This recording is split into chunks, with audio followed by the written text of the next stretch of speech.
લેવા વિસ્તારમાં બે કોમ વચ્ચે પેમ્પલેટ વેચી ધાર્મિક લાગણી દુભાઈ તેવા મેસેજ સોશિયલ મીડિયામાં વાયરલ કરનાર શિક્ષકની પોલીસે ધરપકડ કરી છે। હિન્દુ ધર્મની લાગણી દુભાઈ તેવા ખોટા નામથી પેમ્પલેટ બનાવી વૈમનસ્ય ફેલાવવાનો પ્રયાસ કરનાર સુલેમાન ચાંદ શેખના શિક્ષકની લીંબાદ પોલીસે ધરપકડ કરી છે। સ્ટાર ટ્રેક કોચિંગ ક્લાસીસના નામે પેમ્પલેટ બનાવી સોશિયલ મીડિયા પર વાયરલ કર્યા હતા। વાયરલ પેમ્પલેટમાં મુસ્લિમ વિરોધી સંગઠનો નામે ટીકવાની ટ્રીક આપવામાં આવશે તેવી જાહેરાત કરી હતી। હિન્દુ સંગઠનો જળથી ઉખાડવાની ટ્રીક આપવામાં આવશે તેવી પણ જાહેરાત કરાઈ હતી। પોતાની પુત્રીઓને હિન્દુ સંગઠનોના છોકરાઓથી બચવા માટેની ટ્રીક અપાશે તેવી જાહેરાત કરી હતી। સીધા આદમ સેનામાં જોઈન્ટ થવાની પણ જાહેરાત કરી હતી। સમાજમાં કોમી એકતાનું વાતાવરણ બગાડવાનો પ્રયાસ કરાતા પોલીસે ગંભીર નોંધ લઈ ગુનો દાખલ કર્યો, જે ગુનામાં આરોપીની ધરપકડ કરવામાં આવી હતી। ગઈકાલે લિંબાયત પોલીસ સ્ટેશન વિસ્તારમાં સ્ટાર ટ્રેક કોચિંગ સેન્ટરના નામની એક પત્રિકા વાયરલ થઈ હતી કે જેમાં કેટલાક સંગઠનો વિરુદ્ધમાં અને બે જૂથો વચ્ચે વૈમનસ્ય ફેલાય એ પ્રકારના કન્ટેન્ટ્સ હતી।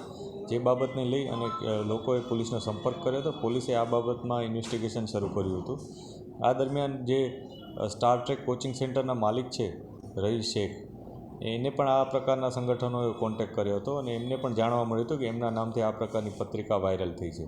એમણે જ્યારે આમાં ઊંડાણપૂર્વક તપાસ કરી ત્યારે એમને જાણવા મળ્યું હતું કે આમાં અમુક નંબરો છે એમના પર્સનલ નંબર છે કે જે કોચિંગ સેન્ટરમાં એ લોકો કોઈને આપેલા ન હતા। એટલે આમાંથી એમના કોઈ રિલેટિવમાંથી કોઈએ જ અથવા એમના નજીકના કોઈ સંપર્કના વ્યક્તિએ આ કારનામું કર્યું હોય એવું એમને અંદાજો આવ્યો હતો। થોડા સમય પહેલાં એમને અને એમના સસરા સાથે અને એમના જે પત્ની છે એમના સાથે કેટલાક ઇસ્યુ થયા હતા, જે બાબતને લઈને અગાઉ પણ કેટલીક બબાલો થઈ હતી એમના વચ્ચે। જે બાબતને લઈને એમને શંકા હતી કે આ ઘટનામાં કદાચ એમના સસરા સામેલ હોઈ શકે। તેઓએ વધુ ઊંડાણપૂર્વક તપાસ કરી હતી અને શકમન તરીકે તેમના સસરા જ જણાતા હતા। પોતે રઈસ શેખ છે, પોતે કોચિંગ સેન્ટર ચલાવે છે। પોતે 6 થી 10ના સ્ટુડન્ટ્સ છે જે લિંબાયત વિસ્તારમાં રહે છે એ લોકોને કોચિંગ આપે છે, જેમાં મેથ્સ અને સાયન્સ આ બંને સબ્જેક્ટના એ લોકો કોચિંગ આપી રહ્યા છે એ લોકોને। અને પોલીસે પણ આમાં ઇન્વેસ્ટિગેશન જ્યારે શરૂ કર્યું ત્યારે પોલીસને જાણવા મળ્યું હતું કે આ પત્રિકા એકદમ ફેક છે। આમાં જે ભોગ બનનાર છે રઈસ શેખ એનો કોઈ પણ રોલ નથી। આ ફક્ત ને ફક્ત રઈસ શેખને બદનામી મળે અને એમના કોચિંગ સેન્ટરને બદનામી મળે અને એમના વિરુદ્ધ કાર્યવાહી થાય એ હેતુથી જ બનાવવામાં આવી હોય એવું પોલીસને જણાવ્યું હતું। જે બાબતને લઈ અને પોલીસે આ ગુનો નોંધ્યો હતો, જેમાં BNSની કલમ 299, 302, 351, 355, 356 વગેરે કલમો ઉમેરી અને ગુનો નોંધ્યો હતો।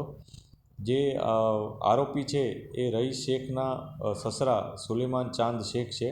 એ પોતે પણ શિક્ષક છે, પોતે SMCમાં એક સ્કૂલમાં શિક્ષક છે અને એમને કબૂલાત કરી હતી કે આ પત્રિકા એમણે જ પોતાની સ્કૂલમાં છાપી હતી અને કેટલાક લોકોને અને અમુક સંગઠનને પણ પોતે આ પત્રિકાઓ વોટ્સઅપ થ્રુ મોકલેલી હતી। જે બાબતને લઈ અને પોલીસે એમની ધરપકડ કરી છે। પોલીસે આમાં ઇન્વેસ્ટિગેશન વધુ ઊંડાણપૂર્વક કરી રહ્યા છે કે આમાં કયા કયા લોકો અન્ય સામેલ છે કે નહીં, અને એની પણ અમે તપાસ કરી રહ્યા છીએ।